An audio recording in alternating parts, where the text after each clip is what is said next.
ladies here. Come on, ladies. Right, thank you all for coming to our cigar night at number 6 Cavendish. So today we have a bonus event this month. So usually we only do the last Wednesday of each month, but when there's a new cigar launches, it's always nice just to throw another event in there and get together and enjoy something special. So we've got a new cigar today. You all know what it is because you've got it in the email. It's the Davidoff Escurio 10th anniversary.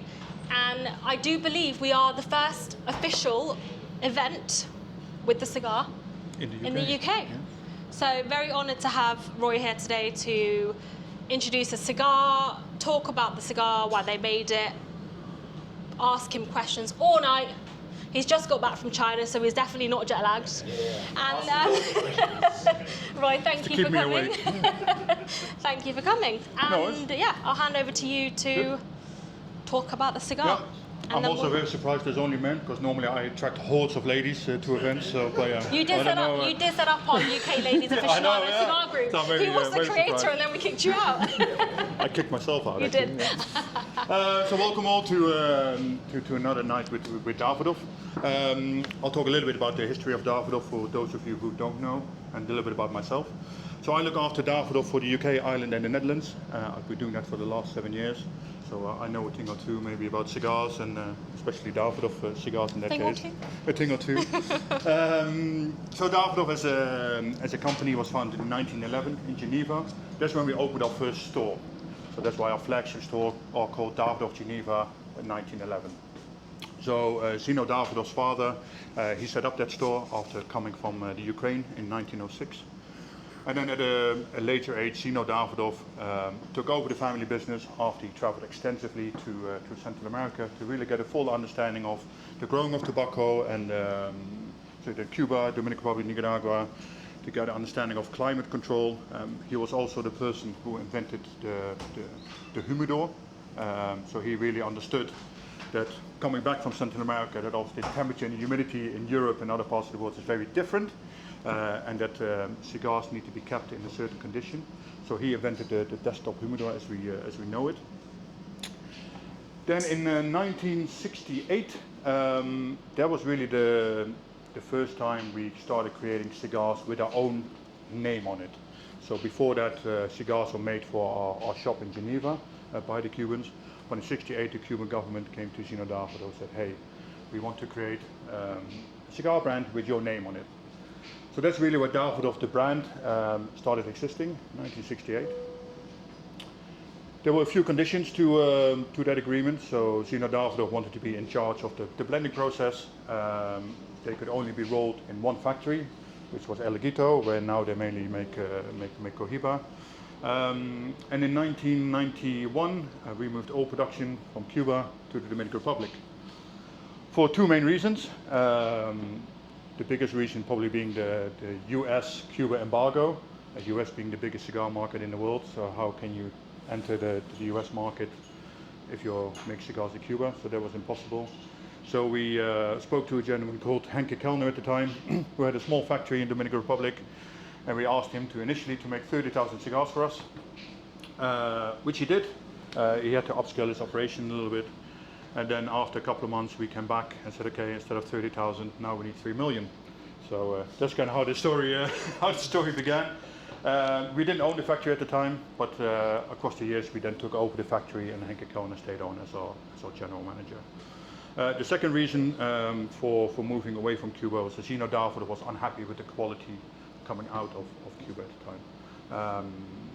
So he famously took about 130,000 cigars before he left Cuba, put them on a big pile, and set it on fire. So if you calculate the pricing of a Cuban Davidoff this time, so AJ knows a lot about that, then you can see that he burned away a small fortune. I see AJ silently crying, shedding a tear. That's yeah, just to give you an example, right? A box of Davidoff Dom Perignon at the time, where they called it the fire sale, and they said sell it at whatever price. So there's a lot of independent retailers that bought it for £50 a box of 25, and that probably goes for like 20 plus now. So £1,000. £20,000. Yeah. So when we moved to the Dominican Republic, also we had to alter the blends, but still try and keep the same flavor profile. And Davidoff was quite well known for light to medium blended cigars in terms of strength, always the ones with the white label.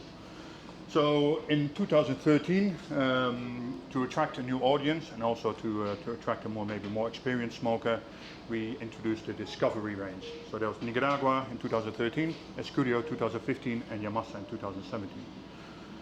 So in 2023, we launched that's the wrong one, the Nicaragua 10th anniversary. So that was in 2023. Similar blend to the Nicaragua, but we used some barrel aging tobacco in here. So we used tobacco in here, Nicaragua tobacco, which has been aged in Florida at 25-year-old barrels for 6 months. To kind of give you that sweetness of the rum, to kind of counteract the spiciness and the strength of Nicaraguan tobacco. So now in 2025, for those who are good in math, 2015, 2025, 10 years again. So we launched the Escurio 10th anniversary. Again, we have, here's the box, my lovely assistant. Hello. They always come in boxes of 12. So what's different to this cigar besides the barrel aging? So what we've done with this, we've done some barrel aging in bourbon barrels, again for 6 months. But also the age of the tobacco is higher than the normal Escurio line. So if we look at the blend, we've got an Ecuadorian wrapper, which is 4 years old, a 9-year-old Brazilian binder. Then in the filler tobacco, it's a combination again of Brazilian and Dominican. So we have 3 Dominican filler tobaccos which are 5 years aged, one which is 8 years aged, and another Brazilian filler tobacco which is also 9 years aged. So the overall combined tobacco age is 45 years in this cigar. It's quite a good size cigar, so if you look at the size, it's 6 inches long, 56 ring gauge. So probably last you about 75 minutes, so to speak. If we look at flavor profile, what Mexican tobacco does, so Brazilian tobacco does, it adds spiciness. Then if you blend it with Dominican tobacco, you get more creaminess, and then you get the sweetness of the bourbon barrel aging. So it's a really nice combination. I won't want to put too many flavors in your head. I think the notes you'll probably find, especially in the beginning, it's kind of cappuccino, praline, then going into more kind of leather and licorice notes to finish more bittersweet chocolate at the end. So David just came in with our drink pairing.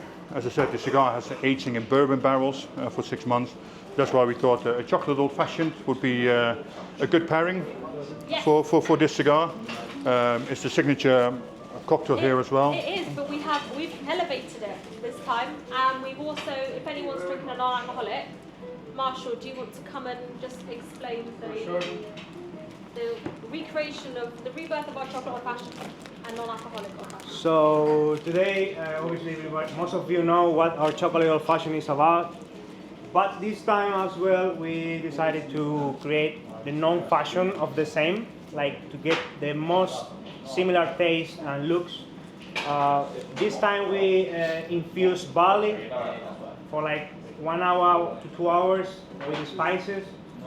And as well, we are using a chocolate homemade syrup that we have created here. And a little bit of a distillate of what's the name of this? Groove 42. That is a spirit, non-alcoholic, that is made of citrusy, peel citrusy. All this is blend, and I just wanted to try it because it tastes really similar to the alcoholic one. So please enjoy it. I'm gonna help you right now to cut your cigars. If you want us to light it, ask me. Otherwise, you have matches and the lighter on the table.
Por el camino del sitio mío, un carretero alegre pasó. Olele, olele, olele,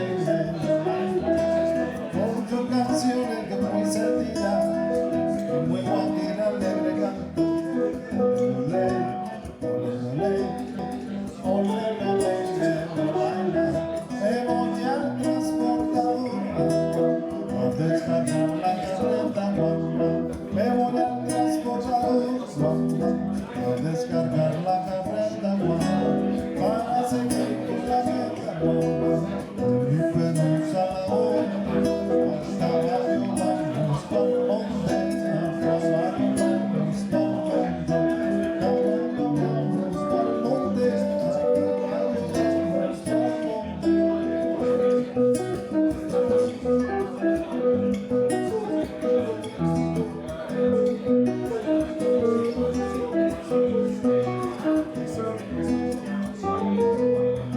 Vaya, mujer.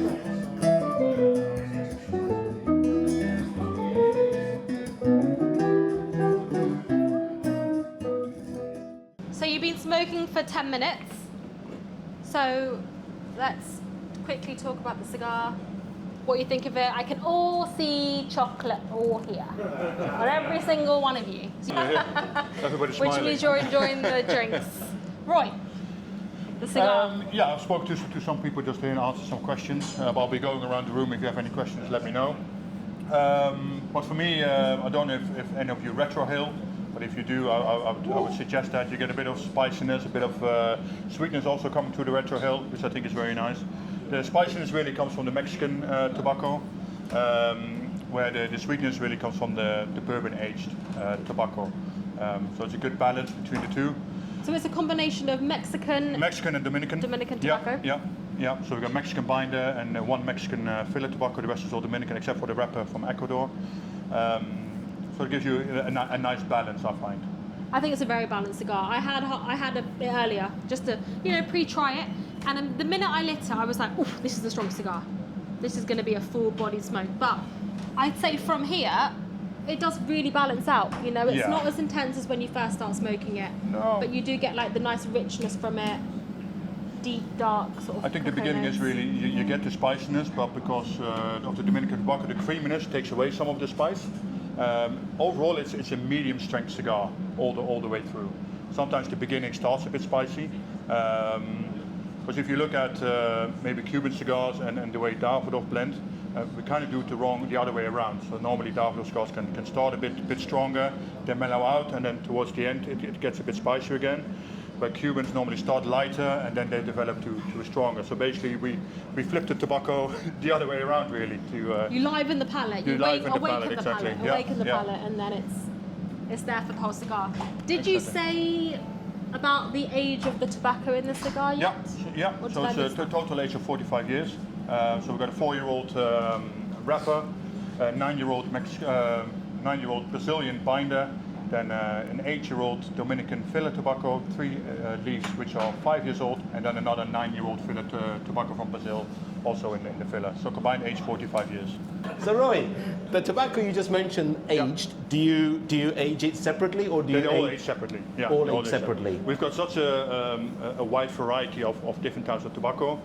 For those who've been to Dominican Republic, to our factory like Recca and Marshall, they would have seen the collection we have. I'm waiting for my invite, by the way. Well, you always get an invite, but you never come. So that's. I definitely got my priorities.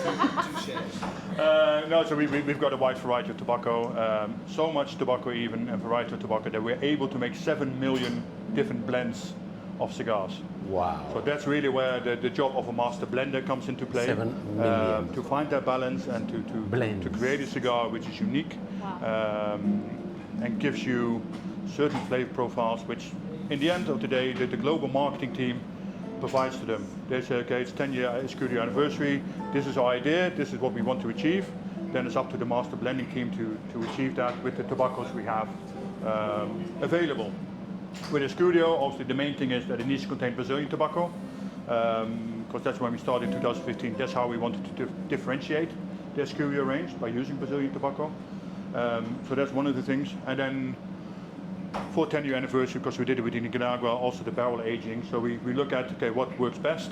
And in this case, bourbon barrel aging worked best for us to achieve the flavor profile we wanted to achieve.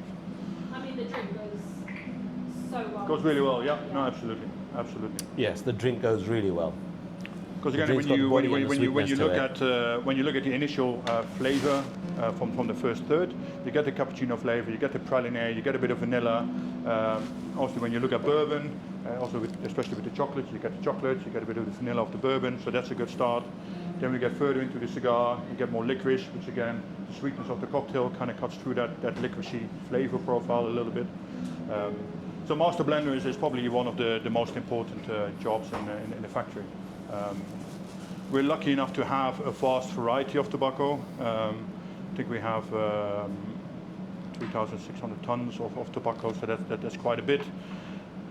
We probably could do not doing a harvest for 5 years and still be able to make the amount of cigars we make each year.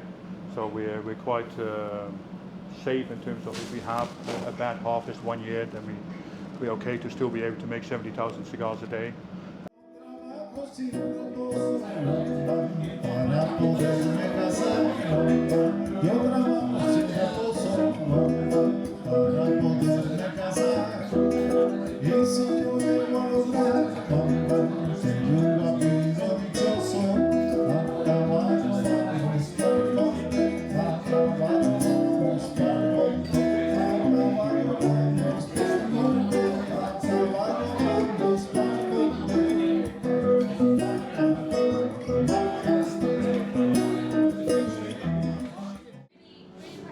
Yeah, I think also if you look at the ash, it's got really nice stacks of ash. The ash is a nice light grey color. That's kind of what you want. Which the color kind of shows there's a lot of nutrients in the soil, a lot of magnesium. Also, if you flick your ash, I see that you've got a nice cone on top of your cigar. So again, that's a good sign of a lot of nutrients in the soil. That shows you a good sign that the roller who made the cigar has placed the tobacco exactly correctly. Yeah. Hence it gives you that conical shape. So when you get cigars that lopside burn, yeah, one side burns faster than the other side, that means the ligero is placed wrong way. Yeah. Yeah, too far to the left or the right. Where it's exactly in the middle, you'll get that You're conical. not smoking it wrong. How Yeah. how it's done. Unless you're smoking in very windy conditions, maybe. But, and that's one of the things we really pride ourselves on is consistency and quality. So for somebody to roll a Davidoff cigar, they need to have at least 10 years experience in rolling. Otherwise, they're not allowed to roll a Davidoff cigar. Wow. So it's we've got two different factories in the Dominican Republic. One factory which is called the Occidental, the OK factory for short. That's where people really start rolling cigars. So if you're a new roller, you go to rolling school, so to speak. That takes 3 months.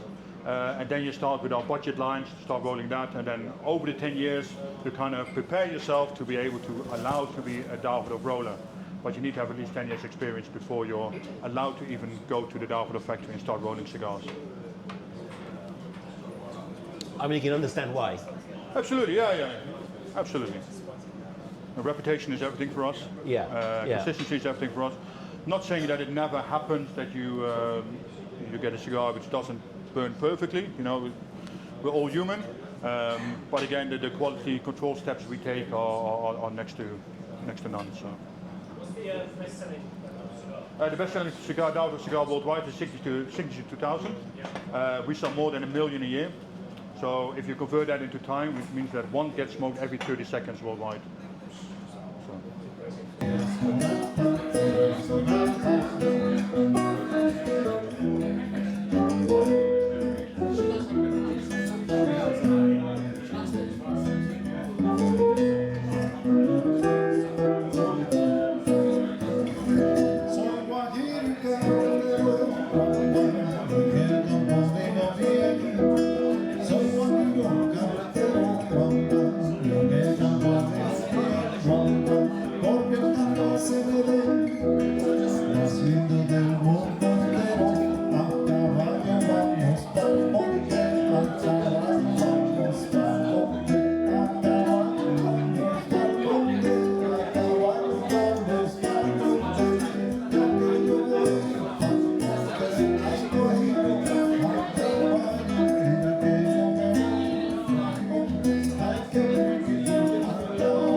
because it was the launch event, and we love you to.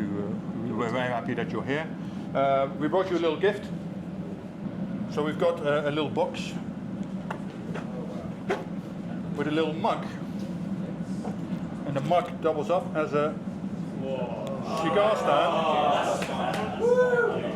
Basically, it's a traveler mug. So if you go out hiking in the mountains,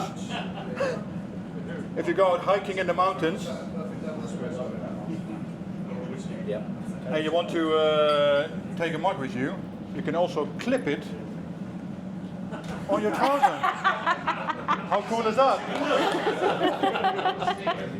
I love the gifts you guys do. They're so cool.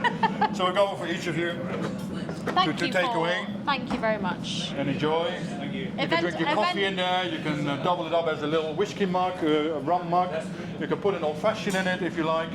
And it will stay cold because it's all stainless steel inside. Absolutely, yeah. Nice. So yeah. Pleasure.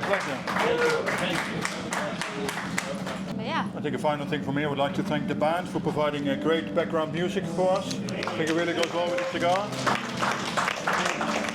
Yeah, massive thank you to Latin Bridge.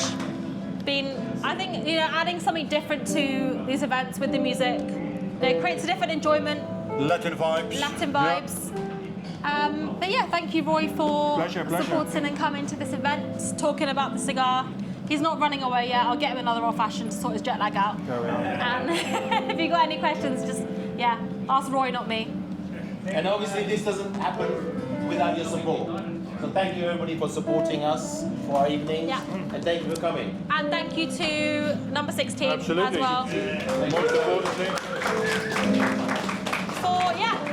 And the drinks are incredible. Like, really, really good. Thank you. Thank you, everyone, for coming. Thank you. And supporting. Yeah.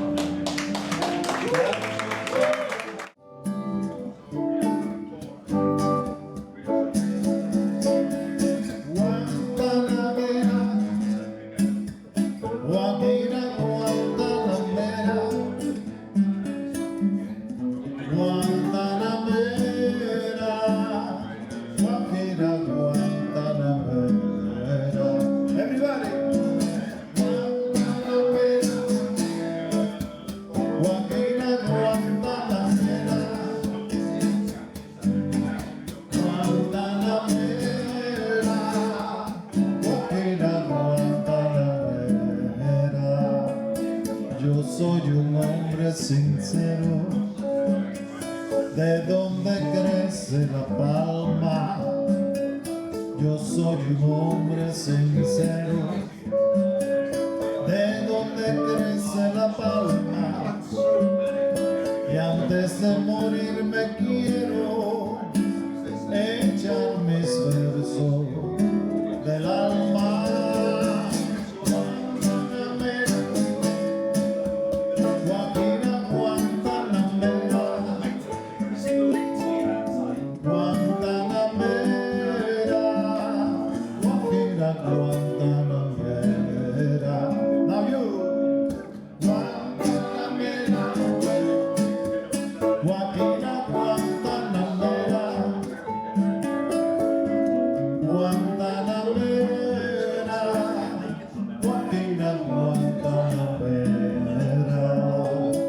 No me pongan en lo oscuro a morir como un traidor. Guantanamera, no me pongan en lo oscuro. Everybody, Guantáname a morir como un traidor. Guantanamera, yo soy bueno y como bueno moriré cara al sol. Guantanamera, Guajira,